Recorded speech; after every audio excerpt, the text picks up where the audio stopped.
Well, good afternoon, everybody. Thanks, Morris and the staff and the board for the invitation back to the Press Club and to Laura Tingle for the characteristically kind introduction. I acknowledge the Ngunnawal and the Ngambri people. I thank the sponsors, principally Chris and Westpac and all of the sponsors, and I thank all of you for being here once again today. Now, like many of you, I've become accustomed to the rituals of Budget Week, having now been involved in something like 17 of them. The long, chilly walk to the Tuesday morning doorstop, the lock-up, the Wednesday media blitz, right down to Shane Wright's choice of socks. And of course, the welcome, even cherished responsibility of speaking with you today to put the budget in its proper context and to share the proper credit. It's been really pleasing to see many of you in the press gallery notice that what we've tried to do in the lead up to this budget is to do things a little bit differently. By which I mean we've tried to involve more ministers, consistent with the inclusive and generous way that our Prime Minister leads his team, and I want to acknowledge that. The many Cabinet colleagues having addressed this club just in the space of the last month, I think, is just one piece of evidence of that more inclusive leadership style. I started knocking around here when Peter Costello was the Treasurer, and I've always found it a bit strange that budgets get individualised as much as they do. It's true that there's only one of us at the dispatch box on the night, but there are two names on the budget, there are 23 Cabinet Ministers who decide it, the work of thousands of people behind it, and the aspirations of millions of people wrapped up in it. So one of the really key reasons I look forward to this part of a big week is because it does provide an opportunity to sincerely thank everyone who put it together. I want to acknowledge the Finance Minister, such an extraordinary friend and colleague, strong and selfless and so valued and indispensable in our team. I have frankly never worked with a better person, and I ask you to put your hands together for Katie Gallagher.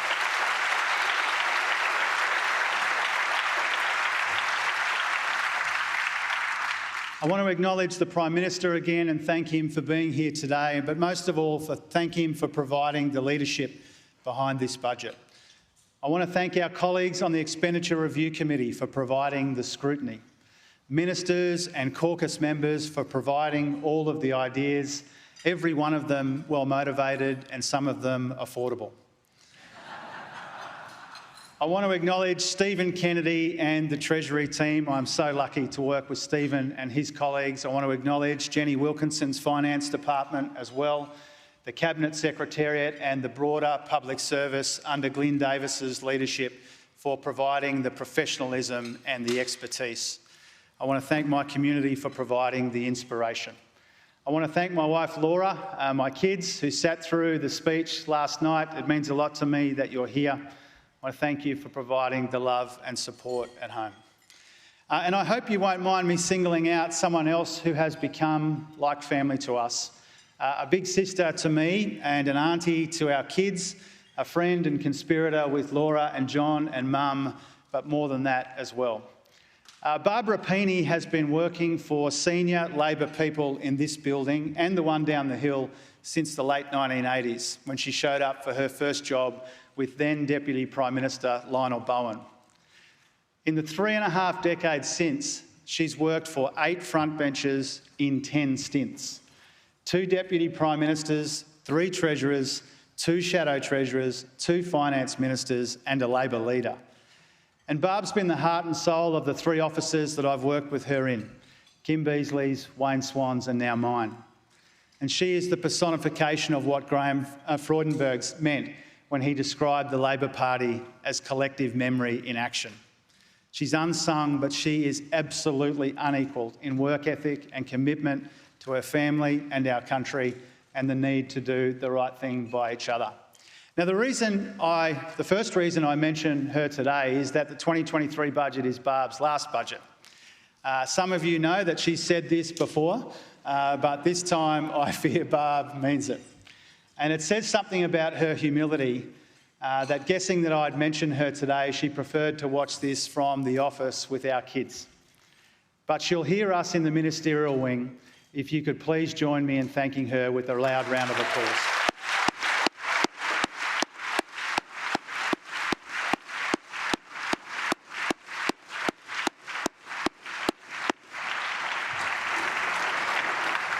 Now, I start with Barb to pay tribute to her, but also to put into some historical context the budget that we handed down last night. You see, Barb began here towards the end of the Cold War, a couple of years before one recession, and she'll be leaving a couple of years after the subsequent one, almost 30 years apart. At the start of that period, Australia was positioning itself to find its way and its place in what would be an era of convergence. And it seemed conceivable then that the big divisions in ideology and economics might end in a settlement of sorts. And in the corridors of this building, the great Labor project of that time, opening Australia up to the world, was underway. And so was a 3-decade expansion that became the envy of the world, enduring through a global financial crisis. And in that time, not in one standout moment, but steadily, the liberal democratic world began to fragment. Economies became stale and stagnant. Opportunities shrank and suspicion grew that the system was working against ordinary people and that the future belonged to somebody else's kids. Uncertainty, insecurity and vulnerability came to define the times. And multiple crises in a decade and a half, financial, biological, economic, geopolitical, only accelerated some of these really worrying trends. Nationalistic ideologues found fertile new ground and autocrats mounted new challenges. It's now expressed most shockingly tens of thousands of kilometres away in the bombing of hospitals and apartment blocks in Dnipro and Mariupol, and in the drastic set of disruptions that it's caused in the global economy, especially in energy markets, all coming at us from around the world but felt around the kitchen tables here at home. Now, in the sweep of all of this, we come to office and we hand down 2 budgets in 7 months. The first one was to bed down our commitments and align our fiscal and economic strategies for the start of a new government.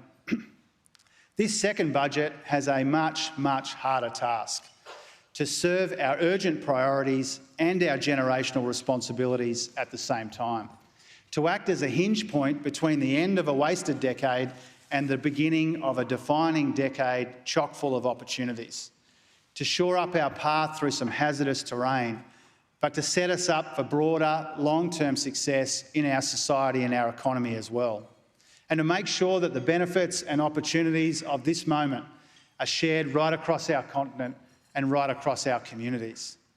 Now, this meant working to 3 sets of influences simultaneously.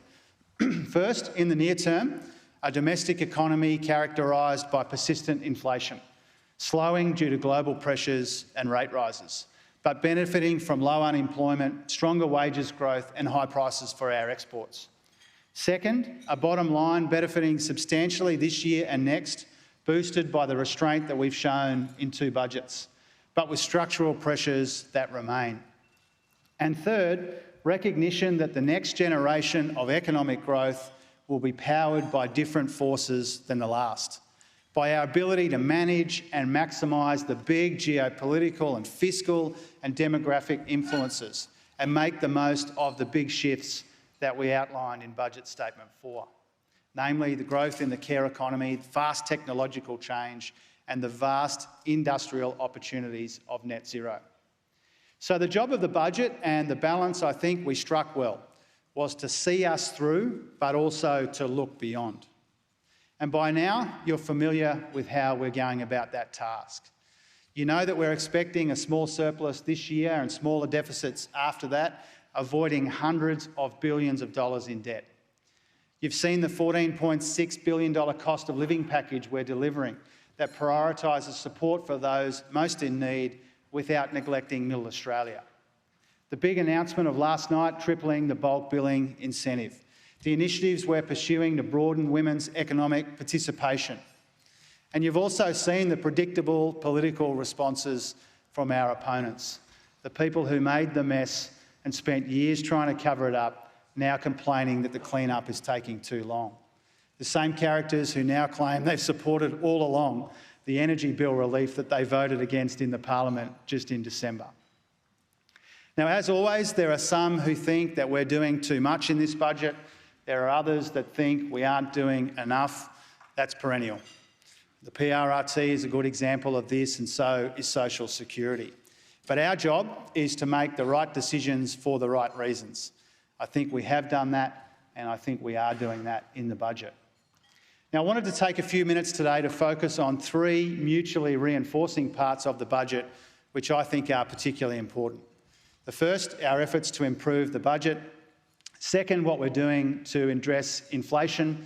And third, our plans for growth. First, our efforts to improve the budget.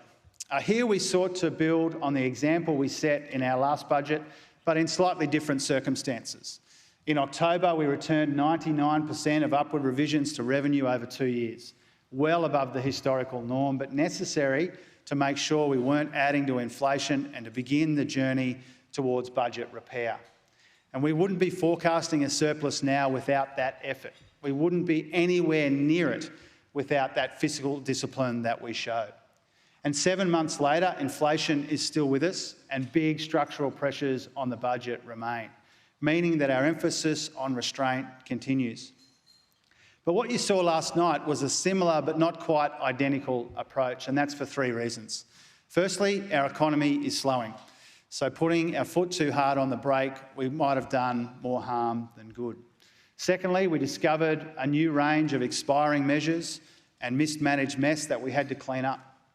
And three, we needed to do what we responsibly could to meet our other priorities, delivering support in tough times and investing in our future growth prospects. And that all resulted in a carefully calibrated strategy of returning 82% of revenue improvements in this budget, 87% over the last two budgets, a very significant commitment to getting our budget back on track, which becomes especially clear when you look back on recent history. The $208 billion of revenue upgrades that we've returned during our time in government has led to the biggest turnaround in the budget in dollar terms on record. And it's enabled us to forecast a surplus ahead of the other major advanced economies. Now, if we'd followed the example of our predecessors who returned around 40% of revenue upgrades to the bottom line, we'd be forecasting deficits of around $40 billion rather than a surplus of $4.2 billion. Instead, because of our commitment to responsibility and restraint, we'll have less debt and less interest costs, all while funding the services and programs that our predecessors were going to let expire, delivering help to people in need and investing in the drivers of our future prosperity. But obviously, that doesn't mean that our work is done. You all saw yesterday that the welcome improvement to our short-term position won't make all of our structural spending pressures go away. The NDIS and interest costs remain the most prominent of the big five you're all aware of, which also includes health and defence and aged care. But those two fastest growing areas are also now the most prominent areas of improvement and progress. Our commitment to banking revenue upgrades means we'll have $300 billion less debt, saving us around $83 billion of interest costs by the end of the medium term. And while the commitments of the Prime Minister and the states on the NDIS will secure its future and reduce payments growth, this, combined with some modest but meaningful tax changes to improve our revenue base, all of this has contributed significantly to a marked decline in the structural deficit by the end of the medium term. Now, the restraint that characterises that fiscal strategy was also key to dealing with the inflationary challenge. Our budget is contractionary when inflation is at its highest this year, the result of our efforts to improve the fiscal position by around $125 billion over 2 years since coming to government. And this represents a turnaround of around 3.6 percentage points of GDP in 22-23, a 1.8 percentage point turnaround in the next as well. All this means that our fiscal position is clearly not working against the Reserve Bank. And this budget's focus on inflation went beyond our fiscal strategy and right to the heart of the carefully calibrated cost of living relief that we chose to deliver. There's been a lot of focus in the last 12 or 15 hours or so on whether this package adds to inflation. So let me make a few things really clear. One, of the total spending we announced for next year, more than a quarter of the net impact relates to keeping existing government programs going and extending pandemic support. Two, in total, the targeted relief that we're delivering in 23-24 costs around 0.1% of GDP. And 3, it's been designed to provide effective, meaningful relief to households throughout the year, not in one big hit. For all these reasons, the Treasury advice to us was that none of what we're doing here will have a counterproductive impact. What's more, our targeted interventions in those areas where price pressures are most acute will directly take the pressure off inflation by some 3/4 of a percentage point next year. And that means inflation will be lower in 2023-24 than what we forecast in October.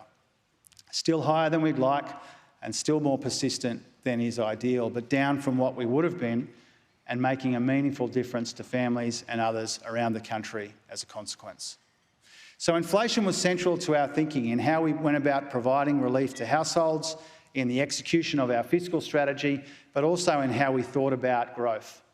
Our goal here has always been to engage on the supply side of the economy by investing in people, in productivity and participation, and in the biggest single opportunity of this defining decade, the energy transformation in particular. And you saw last night that the additional $4 billion we dedicated to the energy transformation brought this government's investment in the industrial and economic opportunities of cleaner and cheaper energy to $40 billion, making it a central focus of our growth strategy. And today I want to explain why. At the start of my remarks, I referred to the era of economic progress that our Labor predecessors saw us through, a series of big set pieces designed to unlock the shackles on our economy and make the most of this transformative era of openness taking hold around the world.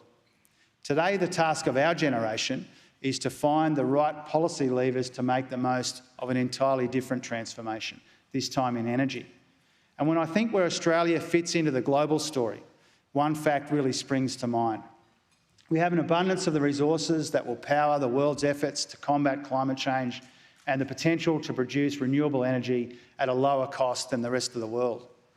This means that cheap, renewable power can act as a fundamental comparative advantage on which we can build new ones as well, especially when other countries in our region don't have access to the same plentiful renewable power that we do. That's why we're so focused on the industrial opportunities of net zero. And the journey that we're on here is not just about reducing the energy costs of existing businesses, as important as that is. It's also creating space for the creation of new ones and all of the dynamism that comes from that. But if we are to succeed here, we need to do more than just transform our grid. Countries around the world are making moves and making strategic investments in the new industries of the net zero economy. And that obviously includes the United States through its Inflation Reduction Act, but it extends to Canada and Europe and more. Now, we could have seen this as a threat, or just let the opportunities of this defining decade fall to others. But instead, we see it as our big challenge and our big chance to partner with friends and allies to take our central place in the new developing supply chains of the net zero economy, in hydrogen, in battery components, green metals and more.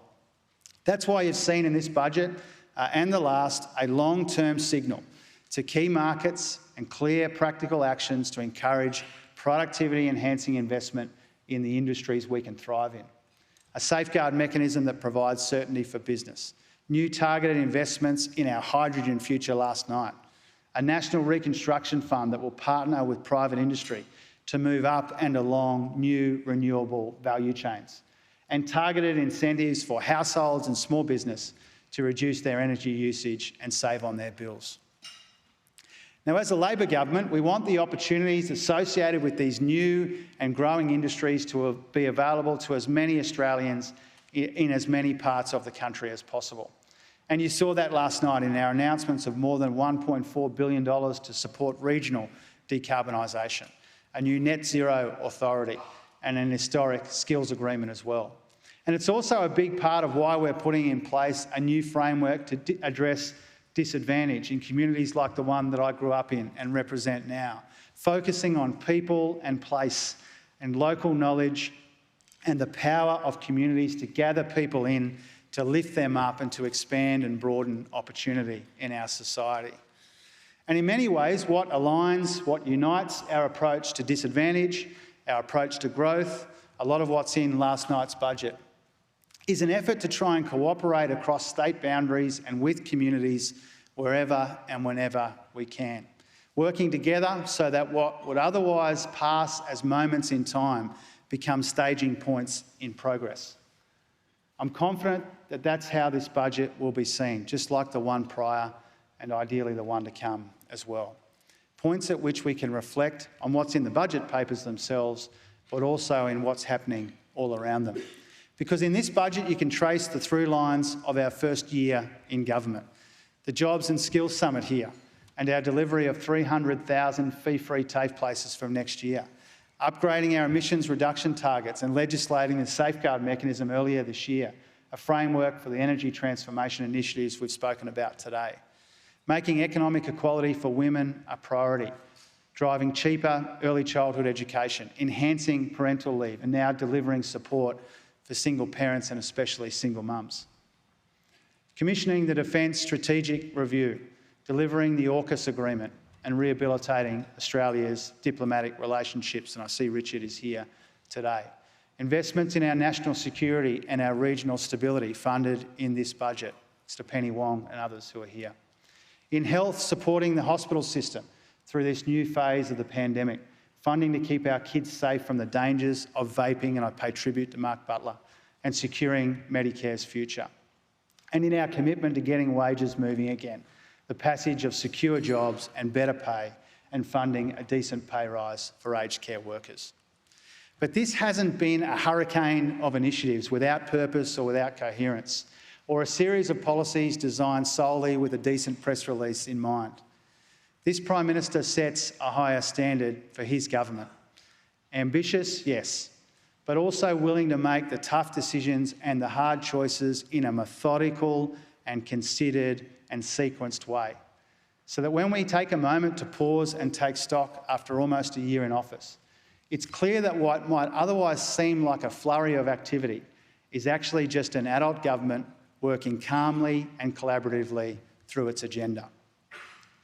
So when President Biden and Prime Minister Modi and Prime Minister Kishida arrive this month, they will no doubt recognise some of the hard choices that we're grappling with here in Australia. But I hope they also recognise a country finding opportunity in the challenges that we face and gaining confidence through the choices that we take together.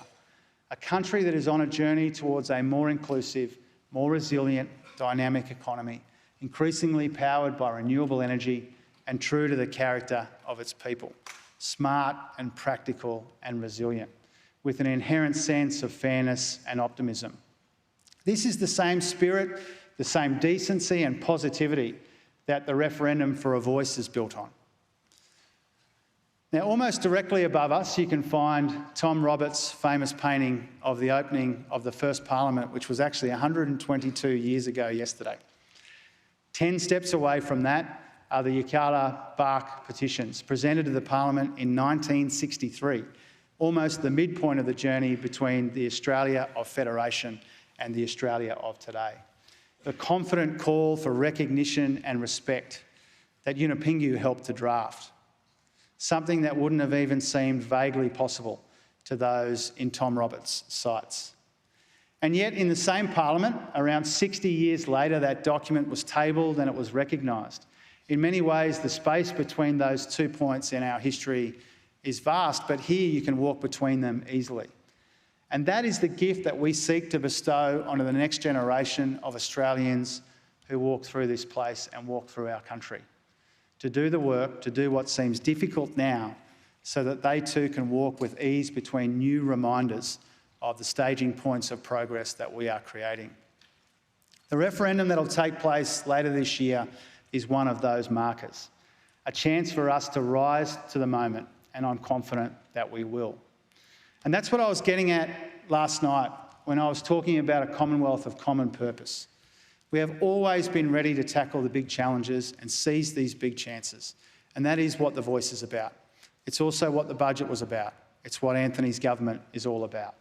Having the confidence and the courage to shape the future on our terms and in our interests. Recognising, listening, moving forward together in a spirit of unity and respect. Sharing the belief that out of all of this uncertainty, and all of this adversity of the last few years that Australians have handled with such resilience and strength. A much better future awaits, and I'm proud of the budget that will help build it. Thanks very much.